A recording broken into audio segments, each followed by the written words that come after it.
First, let us introduce myself. So my name is Makumuzu Musli, and my partner is Robert Dasigan, si Kituyan. here in the Philippines. There are so many culture or IP group tulad ng Mangyan tribe, Cordillera tribe. So, but I would like to share some culture in here in the Philippines tulad ng Mansaka tribe. So, to know the Philippines is to know our roots. This video is brought to you by Academic Project of Philippine Indigenous Communities. So, tara na, matuto tayo. In hearts where wild spirits come, Mindanao whispers, Sub-Sahara's breeze. Two lands unite across the sea. Rhythms clash like lightning spark, feet pounding earth from day to dark. Ayon sa ethnicgroups.com, ang Mansaka ay galing sa salitang man na nangungulugan una o first, at saka naman ay nangungulugan paakyat to ascend o ang unang mga taong umakyat sa bundok. Ang Mansaka ay matatagpuan mula sa probinsya ng Davao del Norte, Davao Oriental at Compostela Valley sa Southern Mindanao. According to Robert Lin Batog, December 7, 2025, ang kasalukuyang populasyon ay mahigit sa 30,000 to 56,000 na individual. Samahan niyo ako sa ikalawang bahagi ng ating paglalakbay sa kasaysayan ng one of the richest province of Region 11. Bayda, madyaw na pagdatong sang Kanamon Banwa. Mga storyang dapat nating pag-usapan, dapat nating pag-aralan. Ayon sa joshuaproject.net, ang Mansaka ay the subgroup of the Mandaya. Mansaka people have intermarried with the ethnic groups through the countries that they believe to the truth the intermarriage of early settlements, Indonesians, and later Malay migrants, originating from Malay, Indonesia, and Chinese influence. There are three phases of Mansaka racial development. From 3000 to 500 BC, Indonesians came here to marry our native women at Mindanao at nanganak sila at tinawag nilang Manubo. From 300 to 200 BC, ang Malay at Manubo ay nag-asawa at nanganak sila na tawag ay Manday or Mansaka. From 13th century, ang Chinese naman ay nakipag-asawa sa Manday o Mansaka at dito nila na-develop ang Mandaya o Mansaka na tribu. Dito naman tayo sa culture and tradition ng mga Mansaka. Sa himpapawid kay sarap mabuhay sa ilalim ng nag-iisang mundong makulay. Sayaw, sayaw, sumasayaw ang langit kay raming dahil. Ang mga salita o lingwahe ng mga Mansaka tribe ay tinatawag itong Minansaka or salitang Austronesian sa Southern Mindanao. Halimbawa nito ay madayaw na adlaw. In English, good day. Parang kawig siya ng Bisaya. Pero diliman ako Bisaya o pagtarong ba? Dito naman tayo sa pananamit. Una, ang mga babae. Ayon sa mapia.com, nilalagyan nila ng palamuti ang kanilang mga katawan ng sampad, platin, balyog at mga persiyas. Nagsusuot ng makukulay na beads at beading hairpins. Lalaki naman ay nagsusuot ng pantalon o sayaw tanan na gawas din sa abaka at hinabi ng mga kababaihan ng tribu. Narito ang mga ilang pangunahing sining ng tribong Mansaka. Paghahabi o weaving. Gumagawa sila ng dagmay, isang uri ng tilang habi na may mga disenyong pagpapakita ng kanyang kultura at kasaysayan. Pangalawa, ang pag-ukit o wood carving. Kilala sila sa paggawa ng manaog, mga kahoy na estatwa na nagsisilbing anito o proteksyon sa tahanan. Paggawa ng alas, gumagamit sila ng mga material tulad ng pilak, kwentas at iba pang natural na bagay para sa kanilang mga kwetas, persiras at palamuti sa ulo. Ang mga kanilang kanta, ang mga awitin ay maaaring tungkol sa pag-ibig, pagtanim o mga kwentong na kanilang mga ninuno.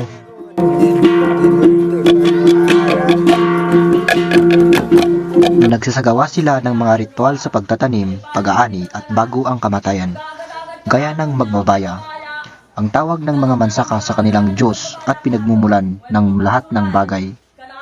Pangalawa, yung baylan. Ang mga espiritual na pinuno, kadalasang babae, na nagsisilbing tagapamagitan sa mga espiritu, manggagamot at tagapayo. Narito naman ang festival ng Mansaka tribe. Isa narito ay Piyag Sawitan Festival, ay isang makulay na pagdiriwang sa Maragusan Davao de Oro na nagtatampok ng mayamang kultura at tradisyon ng mga katutubong mansaka. Ang festival na ito ay nagpapakita ng pagkakaisa at pasasalamat para sa masaganang ani. Piyagsawitan Festival ng Maragusan. Iba't ibang aktibidad tulad na lamang ng pagsayaw at pagkanta. Ito ay isang ritual na pasasalamat para sa isang magandang ani at presentasyon ng kultura ng tribong Mansaka. So let's move on to social structure and way of life of Mansaka tribe. First is the community structure of Mansaka. They have unwritten laws based on their tradition, costume, and belief. These laws guides the political leader and judicial, social, and political matters. Traditional leaders, which is the Matikadong. Ito yung leader ng tribo. Meron itong pamilya at meron din itong aliping na sa kung tawag ay alang. Matadong. Ito yung kanilang mga matatandang ninuno. They have great influence in community decision making. Bagani. Ito ang membro ng warrior class. Ito rin ang nagtutulong sa komunidad sa tulong ng mga matadong. Sila rin ang nagproprotekta sa mga rights and lives of the clans of members. Maniklad, a member of warrior class, killed at least 7 person but falls short of the minimum number required to be a bagani, ayon sa mansakatribe.com. Go. The main economic activity of Mansaka tribes are farming.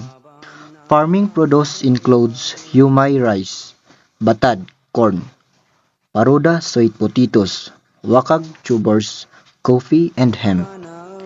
Sa oras ng pagtatanim ng humay or batad, the field is divided into 2 parts and everybody helps in the planting.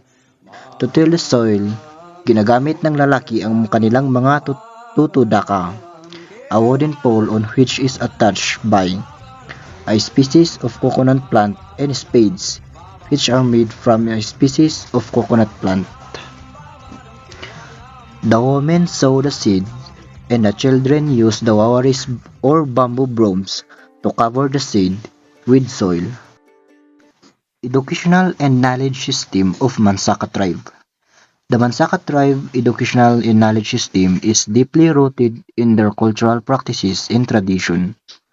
Elders play a crucial role in preserving and teaching their culture, tradition, and values to future generations. They utilize mother tongue-based education to maintain the vitality of the Mansaka language and to ensure the tribe's knowledge system are passed down. This approach has been shown to be effective in uplifting and sustaining the local and indigenous language, which are essential for cultural continuity.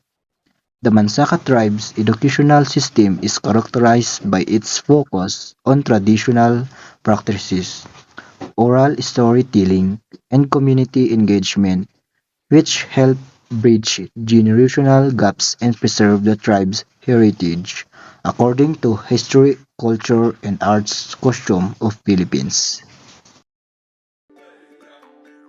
Mula sa Mansaka in the Philippines profile.com, bagaman marami sa mga Mansaka ang nagbabalik loob sa Kristyanismo, madalas pa rin nilang pinaghahawakan ang kanilang mga kaugalian at tradisyon.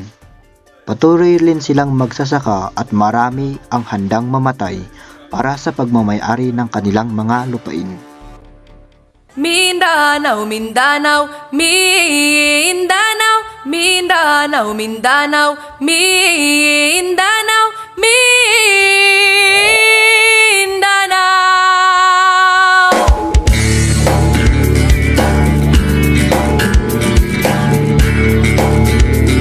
Dito naman tayo sa mga challenges o pagsubok ng mga Mansaka tribe. Ang mga nakalap kong impormasyon ay tungkol sa pinag-aawayan na lupa. Nagbabalita. Back to you, Gianni. Ilang miyembro ng tribong Mandaya Mansaka pinagkalooban ang mga titulo ng mahigit sa 80 tupa sa Compostela Valley. Ang detalye sa ulat ni Irene Lopez ng PIA Davao Region. Nangako si Roger Saiga, Tribal Council Chieftain, na iingatan nila ang titulong iginawad sa tribo Mandaya at Mansaka Tribe ng Compostela, New Bataan at ibang parte ng Maragusan sa probinsya ng Compostela Valley. Aniya, sa ngayon may problema pa umuno silang haharapin sa paghati-hati ng lupaing nasasakupan ng CADTI o Certificate of Ancestral Domain title na may humigit kumulang 82,000 hektarya. Binigyang diin din ni Atty. Leonor Kentayo, Chairperson ng National Commission on Indigenous People, na di sana gamitin ang titulo para sa personal na interes at mapaunlad ang nasabing lupain.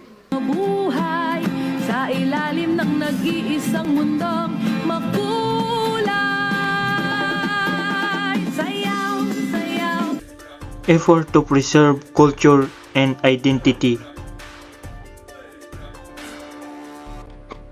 Pagtuturo sa mga kabataan. Ayon sa SLT o School of Living Traditions, na kung saan ang mga matatanda na ng tribong Mansaka Tribe ay itinuturo sa mga bata ang disenyo at teknik ng paghahabi. Dahil ang mga Mansaka ay kilala sa kanilang mahusay na paghahabi ng dagmay. So let's move on to the significance and contribution of Mansaka Tribe. Bawat pagharap natin sa salamin, minsan hindi lang refleksyon ang bumabalik, pati ang mga masasakit na alaalang pilit nating kinakalimutan, ang mga multo ng ating nakaraan. Ang tribong Mansaka ay may malalim na kahalagahang pangkultura dahil sa kanilang mayamang pamana. Kilala sila sa kanilang masalimuot na pagkakayari, tradisyonal na musika, at malalim na espiritual na koneksyon sa kanilang lupain, na lahat ay naaambag sa isang natatanging pamanang kultura. Ang kanilang artistikong tradisyon, kabilang ang mga kasuotan, palamuti, at pagbuborda ng albularyo, ay nagpapakita ng kanilang pagkamalikhain at makasaysayang kakayahang umangkop sa pagpapalitan ng kultura. Sa kanilang malalim na koneksyon sa kapaligiran, isinasagawa nila ang napapanatiling agrikultura at nagbibigay ng mahahalagang aral sa pangangalaga ng kalikasan. Ang pagkilala at paggalang sa tribong Mansaka ay mahalaga para sa pagpapanatili ng kanilang katutubong pagkakakilanlan, pagsuporta sa kanilang sariling pagpapasya sa pag-unlad, at pagpapayaman sa pagdaraigdigang pagkakaiba ng kultura. Let us care for our tribes so we may be respected.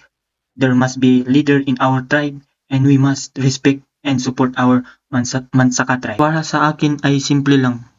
Dahil sila ang patunay na may sarili tayong talino at sining na hindi galing sa ibang bansa. Madalas nating marinig na ang mga katutubong na ito ay naiwanan na ng panahon. Ang pagkilala sa kanila ay pagtatama maling pananaw na ito. Ipakita natin kung ano ang kultura ng mga katutubong Pilipino.